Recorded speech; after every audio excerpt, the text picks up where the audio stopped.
Esdras, capítulo 1. No primeiro ano de Ciro, rei da Pérsia, a fim de que se cumprisse a palavra de Jeová falada por Jeremias, Jeová despertou o espírito de Ciro, rei da Pérsia, para que ele fizesse em todo o seu reino uma proclamação que ele também registrou por escrito. Dizia o seguinte: Assim diz Ciro, rei da Pérsia: Jeová, o Deus dos céus, deu-me todos os reinos da terra, e ele me designou para lhe construir uma casa em Jerusalém, que fica em Judá. Quem entre vocês pertence ao povo dele? Que o seu Deus esteja com ele.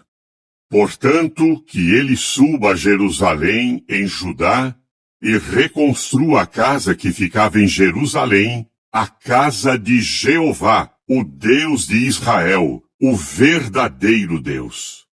Que todo aquele que reside como estrangeiro, seja qual for o lugar em que esteja morando, receba dos seus vizinhos prata, ouro, bens e rebanhos, junto com a oferta voluntária para a casa do verdadeiro Deus que ficava em Jerusalém.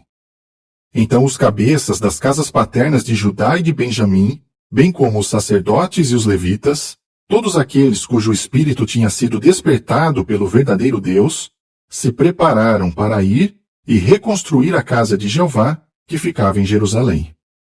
Todos os seus vizinhos os ajudaram, fornecendo-lhes utensílios de prata, de ouro, bens, rebanhos e coisas valiosas, além de todas as ofertas voluntárias. O rei Ciro também mandou buscar os utensílios da casa de Jeová, que Nabucodonosor tinha tirado de Jerusalém e colocado na casa do seu Deus. Ciro, rei da Pérsia, colocou sob a supervisão de Mitredate, o tesoureiro, a tarefa de retirar os utensílios. E este fez uma relação de todos os itens e os entregou a Sesbazar, o maioral de Judá. Esta era a relação dos itens: 30 recipientes de ouro em forma de cesto, 1000 recipientes de prata em forma de cesto, e 29 recipientes sobressalentes, além de 30 tigelinhas de ouro, 410 tigelinhas de prata e 1000 outros utensílios. Todos os utensílios de ouro e de prata foram 5.400. Sesbazar levou tudo isso consigo quando os exilados saíram de Babilônia para Jerusalém. Capítulo 2. E estes foram os homens da província que saíram do cativeiro, dentre os exilados que Nabucodonosor, rei de Babilônia, tinha levado para o exílio em Babilônia. Eles voltaram para Jerusalém e para Judá, cada um para a sua própria cidade. Vieram com Zorobabel, Jesua, Neemias, Seraías, Reelaías, Mordecai, Bilsã, Mispar, Bigvai, Reum e Baaná. O número dos homens israelitas incluía os filhos de Parós, 2.172. Os filhos de Cefatias, 372. Os filhos de Ará, 775. Os filhos de Paate-Moabe, dos filhos de Jesua e de Joabe, 2.812. Os filhos de Elão, 1.254. Os filhos de Zatu, 945. Os filhos de Zacai, 760. Os filhos de Bani, 642. Os filhos de Bebai, 623. Os filhos de Asgade, 1.222. Os filhos de Adonicão, 666. Os filhos de Bigvai, 2.056. Os filhos de Adim, 454. Os filhos de Ater, da casa de Ezequias, 98. Os filhos de Bezai, 323. Os filhos de Jora, 112. Os filhos de Azum, 223. Os filhos de Gibar, 95. Os filhos de Belém, 123.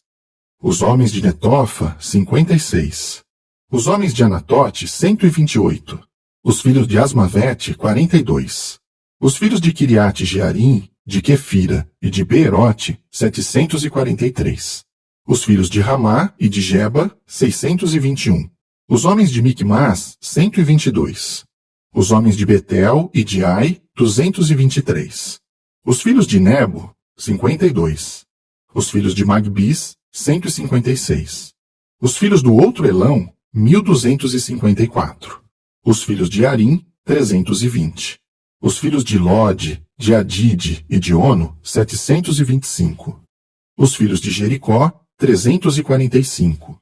E os filhos de Senaá, 3.630. Os sacerdotes.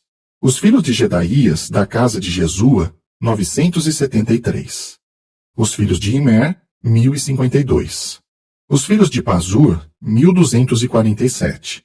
E os filhos de Arim, 1017. Os levitas.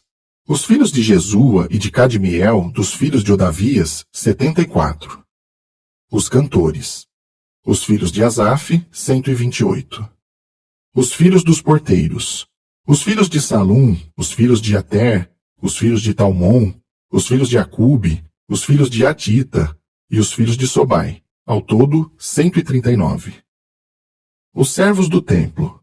Os filhos de Ziá, os filhos de Azufa, os filhos de Tabaote, os filhos de Querós, os filhos de Siá, os filhos de Padom, os filhos de Lebana, os filhos de Agaba, os filhos de Acube, os filhos de Agabe, os filhos de Salmai, os filhos de Anã, os filhos de Gidel, os filhos de Gaar, os filhos de Reaías, os filhos de Rezim, os filhos de Necoda, os filhos de Gazão, os filhos de Uza, os filhos de Pazéia, os filhos de Bezai, os filhos de Asná, os filhos de Meunim, os filhos de Nefuzim, os filhos de Baquebuque, os filhos de Acufa, os filhos de Arur, os filhos de Baslute, os filhos de Meida, os filhos de Arsa, os filhos de Barcos, os filhos de Císera, os filhos de Tema, os filhos de Neziá e os filhos de Atifa.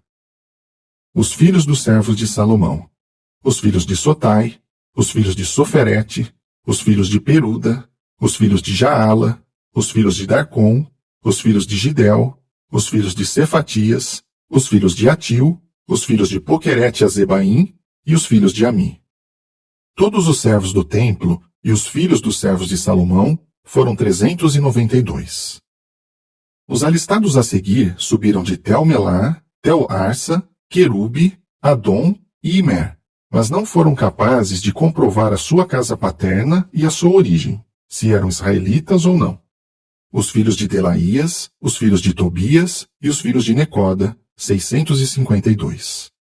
E dentre os filhos dos sacerdotes, os filhos de Abaías, os filhos de Acós e os filhos de Barzilai, que tomou uma esposa dentre as filhas de Barzilai, o gileadita, e adotou o nome dessa família. Todos esses procuraram os seus registros para confirmar a sua genealogia, mas não os acharam. Assim, foram desqualificados para o sacerdócio.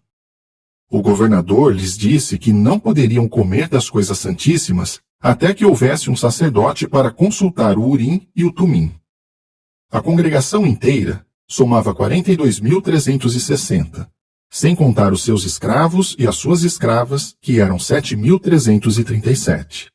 E havia também 200 cantores e cantoras. Seus cavalos eram 736, suas mulas 245, seus camelos 435 e seus jumentos 6.720. Ao chegarem à casa de Jeová em Jerusalém, alguns dos cabeças das casas paternas fizeram ofertas voluntárias para a casa do verdadeiro Deus, para que ela fosse reconstruída no seu lugar. Segundo os seus recursos, eles deram ao tesouro da obra 61.000 dracmas de ouro, 5.000 minas de prata e 100 vestes compridas para os sacerdotes. Então os sacerdotes, os levitas e alguns do povo, e também os cantores, os porteiros e os servos do templo, se estabeleceram nas suas cidades. E o restante dos israelitas se estabeleceu nas suas cidades. Capítulo 3. Quando chegou o 7º mês e os israelitas já estavam nas suas cidades, eles se reuniram de comum acordo em Jerusalém. Jesua, filho de Jeozadaque, e seus companheiros de sacerdócio, bem como Zorobabel, filho de Sealtiel, e seus irmãos, começaram a construir o altar do Deus de Israel para que pudessem oferecer nele sacrifícios queimados, conforme está escrito na lei de Moisés, o homem do verdadeiro Deus. Embora estivessem com medo dos povos das terras ao redor, eles construíram o altar no seu lugar original e começaram a oferecer nele sacrifícios queimados a Jeová, os sacrifícios queimados da manhã e do anoitecer. Celebraram então a festividade das barracas, conforme o que está escrito, e ofereceram todos os dias o número determinado de sacrifícios queimados que era exigido para cada dia. Depois ofereceram as ofertas queimadas regulares e as ofertas das luas novas e de todas as festividades sagradas de Jeová, bem como as trazidas por todos os que espontaneamente faziam ofertas voluntárias a Jeová. A partir do 1º dia do 7º mês, começaram a oferecer sacrifícios queimados a Jeová, embora o alicerce do templo de Jeová ainda não tivesse sido lançado. Eles deram dinheiro aos cortadores de pedras e aos artesãos, e comida, bebida e azeite aos sidônios e aos tírios, por terem trazido madeiras de cedro por mar, do Líbano até Jope, de acordo com a autorização que haviam recebido de Ciro, rei da Pérsia. No 2º ano depois da sua chegada à casa do verdadeiro Deus em Jerusalém, no 2º mês, Zorobabel, filho de Sealtiel, e Jesua, filho de Jeozadak, iniciaram a obra junto com o restante dos seus irmãos, os sacerdotes e os levitas, bem como todos os que tinham voltado do cativeiro para Jerusalém. Eles designaram os levitas de 20 anos de idade para cima como supervisores da obra da casa de Jeová. Assim, Jesua, seus filhos e seus irmãos, e Cadmiel e seus filhos, que eram filhos de Judá, se juntaram para supervisionar o trabalho na casa do verdadeiro Deus, junto com os filhos de Henadad e os filhos e os irmãos deles, que também eram levitas. Quando os construtores lançaram o alicerce do templo de Jeová, os sacerdotes com as vestes oficiais e as trombetas, e os levitas, filhos de Asaf, com os símbolos, puseram-se de pé para louvar a Jeová segundo as orientações de Davi, rei de Israel. E começaram a louvar e agradecer a Jeová, cantando alternadamente o refrão: pois ele é bom, o seu amor leal por Israel dura para sempre. Então todo o povo gritou bem alto em louvor a Jeová, porque o alicerce da casa de Jeová havia sido lançado. Muitos dos sacerdotes, dos levitas e dos cabeças das casas paternas, os idosos que tinham visto a casa anterior, choraram alto quando viram o alicerce desta casa ser lançado, ao passo que muitos outros gritavam de alegria ao máximo de sua voz. Assim, ninguém conseguia distinguir o som dos gritos de alegria do som do choro, e o povo gritava tão alto que o som deles era ouvido a grande distância.